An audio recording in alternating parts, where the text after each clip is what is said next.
Michael Jordan has been the town's talk for ages, right? He's been a controversial figure in everyone's eyes, whether it be viewers, NBA as a whole, or teammates. In the league, he's known for being a character. So let's see what he's done over the years in the league. We know the NBA is a league with a lot of competition. Everyone's going all out at all times. With so many great players and strong teams, the race to the top can get pretty heated, for sure, especially when the best players in the game are involved. Even more of this was felt back in the 1980s and 1990s. Medieval times for a lot of us, huh? Back then, Michael Jordan and his Bulls were always getting into intense and physical fights that often turned into rivalries that people still talk about today. All of us can sure attest to that. During his best years, Jordan was known for the way he played the game.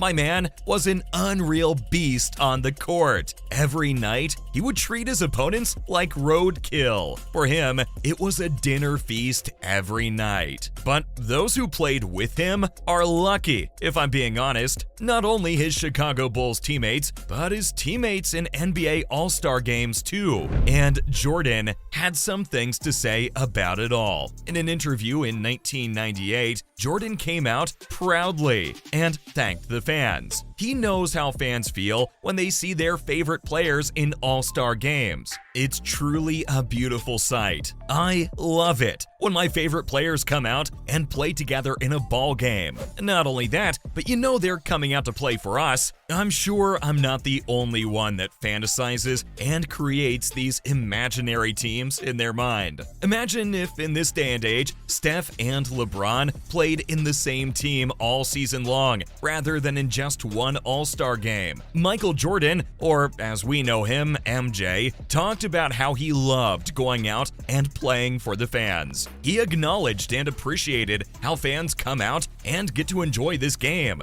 The fans get to touch everyone in the league who is a star and meet some of the other players who their teams play against all season. This was about the fans. But the players also enjoy their time at this game. For the players, it's an event to have a good time. MJ said, "I liked spending time with Bird, Magic, and other guys like them because we competed so hard against each other, and it was interesting to find out what kind of people they were." For the players, what's interesting is that they actually get to know their rivals personally and actually talk about stuff other than basketball. Players bring out their families and have a good time overall. Who wouldn't want that? So when MJ got the chance to play with some of those guys in the All-Star games, he came to love it because it gave him a new way of looking at things. Because we know for sure, all other days of the year, MJ is a fierce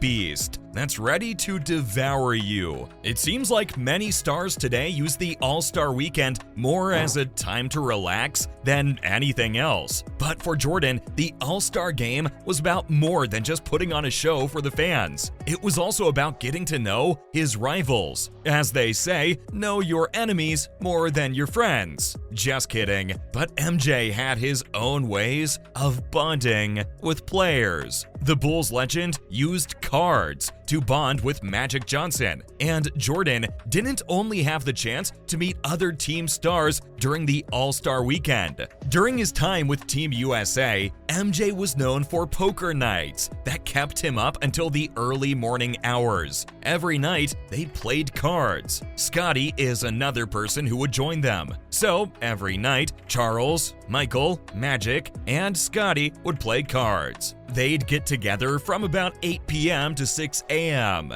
then run back to their rooms for a quick nap before going to practice. It was a mess for sure. So even though MJ was a killer and an assassin on the court, he wasn't against getting to know some of his biggest competitors. He played cards with them, talked to them, and really tried to get to know them. It never stopped him from wanting to win though. This is why Jordan has been the face of the league. Not only him, but we know Johnson too as the face of the league, right? And these two share a unique bond with each other. popular. The NBA is very popular because of players like Magic Johnson and Michael Jordan. In the 1980s, the NBA was having a hard time, but Johnson and his rivalry with Larry Bird brought in fans. But in the 1990s, Michael Jordan became the league's biggest star, taking over from them. Together, the stars spread the game all over the world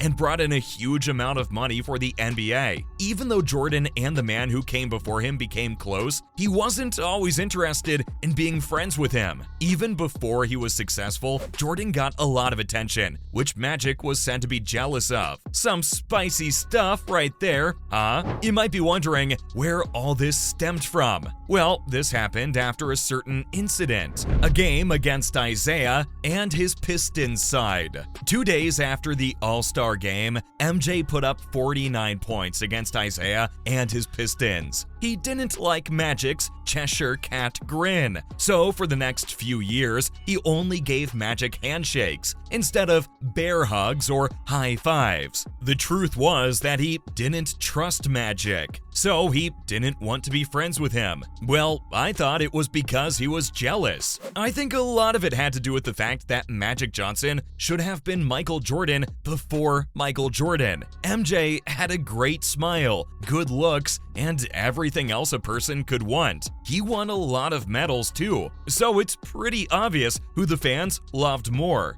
David Falk, who was Michael Jordan's agent, once said that the stars who played before Jordan would freeze him out on the court. Some people seemed to think that MJ didn't deserve all the attention he got before he won. What do you think? Are they right or wrong? Not only this, but there's more to this. The question arises, why did they freeze him out? Falk tells us everyone knows they froze him out. They locked him out because they were angry with him. They asked, who is this new guy who hasn't done anything but has something we don't? A valid question, huh? This didn't last long. Michael Jordan and Magic Johnson went on to have a great friendship, and they are still friends even though they haven't played basketball together in a while. During the 1992 Dream Team run, Magic and Michael had some fun competitive moments, and it was said that Michael was very upset when Johnson's HIV diagnosis was first made public. Cute, right? In The Last Dance, Johnson said that some of his best memories were of trying to beat Michael Jordan at card games on the bus and other things. These two players may have had more of an impact on the NBA than anyone else.